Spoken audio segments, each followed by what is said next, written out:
ఒక్కసారి మీరు లైన్ లో ఉండే ప్రయత్నం చేయండి. విజువల్స్ మీరు చూస్తున్నారు. ప్రస్తుతం దువ్వాడ శ్రీనివాస్ అలాగే దువ్వాడ వాణి భార్యాభర్తల మధ్య ఇష్యూ జరుగుతోంది. ఈ ఇష్యూలు కీలకంగా వినిపిస్తున్న పేరు మాధురి. మాధురి కారు ప్రమాదానికి గురైంది. విజువల్ మీరు చూస్తున్నారు. రెడ్ కార్ AP 39QF 3593 ఆ వాహనం ప్రమాదానికి గురైన విజువల్స్ మీరు చూస్తున్నారు. దాంతోపాటు ఇంకొక కారు కూడా మీరు విజువల్లో చూడొచ్చు. Blue car. ఈ రెండు కూడా ఒకదానికొకటి ఢీకొన్నాయి. అయితే వాణి చెబుతున్న దాని ప్రకారం వాణి చెబుతున్న దాని ప్రకారం ఇటు మాధురి చెబుతున్న దాని ప్రకారం వాణి వేధింపులు తట్టుకోలేక తాను ఆత్మహత్యకు పాల్పడినట్టుగా బలవాన్ మరణానికి పాల్పడినట్టుగా ప్రయత్నించినట్టుగా తెలుస్తోంది.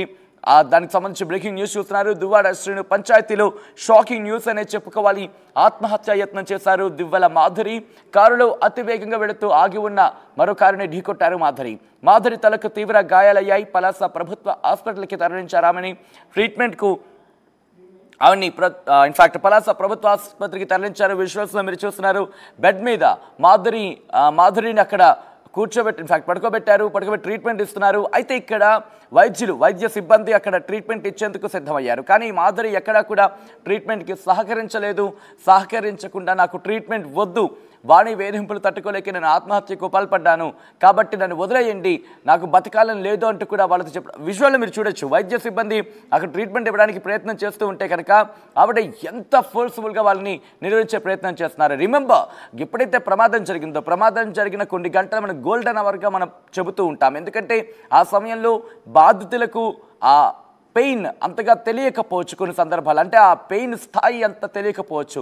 ఆ ప్రమాదం తర్వాత కొద్ది గంటల తర్వాత ఆ పెయిన్ ఇంకా ఎక్కువ అవుతూ ఉంటుంది. కానీ ఆ సమయంలోనే ప్రమాద తీవ్రతను అంచనా వేయాలి, ట్రీట్మెంట్ ఇవ్వాలి, లేకపోతే ప్రాణాపాయానికి చేరుకునే అవకాశం ఉంటుంది. ఈ నేపథ్యంలో వైద్యులు కూడా కాస్త బలవంతం చేసే ప్రయత్నం చేశారు, కాస్త ట్రీట్మెంట్ ఇచ్చే ప్రయత్నం చేశారు. ఎందుకంటే ట్రీట్మెంట్ ఇవ్వాలి, అవసరం, నెసెసిటీ అనే చెప్పుకోవాలి, మ్యాండేటరీ అనే చెప్పుకోవాలి. ఈ నేపథ్యంలో అక్కడ మాధురి ససేమిరా అన్నారు. ఇన్ఫాక్ట్ వాణి వేధింపులు తట్టుకోలేక ఆత్మహత్య చేసుకోవాలని అనుకున్నానంటూ కూడా ఆమె చెప్పుకొచ్చారు. దువ్వాడ శ్రీనితో ఎఫ్ఐఆర్ విషయంలో ఇప్పటికే రగడ కొనసాగింది. మాధురిపై విరుచుకు పడుతున్నారు దువ్వాడ వాణి. ఇది రోడ్డు ప్రమాదం కాదు, నేనే ఢీకొట్టా అంటూ కూడా మాధురి చెప్పుకొచ్చారు. నాకే ట్రీట్మెంట్ వద్దు, అక్కర్లేదు అంటూ కూడా అక్కడ వైద్య సిబ్బందితో ఆవిడ వాగ్వాదానికి దిగిన పరిస్థితి.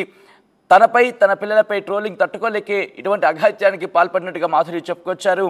వాణి వల్లే నేను చనిపోవాలనుకున్నానంటూ కూడా ఆమె చెప్పారు. వాణి పెట్టే టార్చర్ తట్టుకోలేకపోతున్నానంటూ కూడా చెప్పుకొచ్చారు దివ్వెల మాధురి.